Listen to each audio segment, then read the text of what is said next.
சுதந்திரத்தின் 75வது ஆண்டு விழா அம்ரித் பெருவிழாவாக கொண்டாடப்பட்டது. இதையொட்டி குடியரசுத் தலைவர் மாளிகை தோட்டங்களுக்கு அம்ரித் உதயன் என்று பொதுவான பெயர் சூட்டப்பட்டது. அதற்கு முன்பாக அவை முகல் தோட்டங்கள் என்று அழைக்கப்பட்டன. இந்நிலையில் குடியரசுத் தலைவர் மாளிகையின் தோட்டங்கள் பொதுமக்களின் பார்வைக்கு திறக்கப்படும் உதயன் உற்சவ் 2024 நிகழ்ச்சியில் குடியரசுத் தலைவர் திரௌபதி முர்மு கலந்து கொள்கிறார்.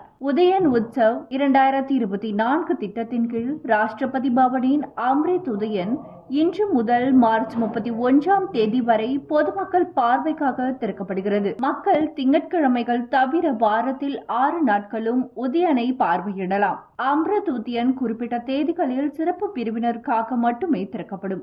பிப்ரவரி 22ஆம் தேதி மாற்றுத்திறனாளிகளுக்கும், 23ஆம் தேதி பாதுகாப்பு, துணை ராணுவம் மற்றும் போலீஸ் படைகளுக்கும், மார்ச் 1ஆம் தேதி பெண்கள் மற்றும் பழங்குடியின பெண்கள் சுய உதவி குழுக்களுக்கும், 5ஆம் தேதி அனாதை இல்ல குழந்தைகளுக்கும் நடத்தப்படும். பார்வையாளர்கள் காலை 10 மணி முதல் மாலை 4 மணி வரை பார்வையிட அனுமதிக்கப்படுகிறார்கள். பார்வையாளர்கள் visit.rashtrapatibhavan.government.in visit Amrit Udyan RE இல் முன்பதிவு செய்யலாம். வாக்கின் பார்வையாளர்கள் ராஷ்டிரபதி பவனின் கேட் எண் 12க்கு அருகில் உள்ள கவுண்டர்கள் அல்லது சுயசேவை கிலோஸ்களில் தங்களை பதிவு செய்து கொள்ளலாம்.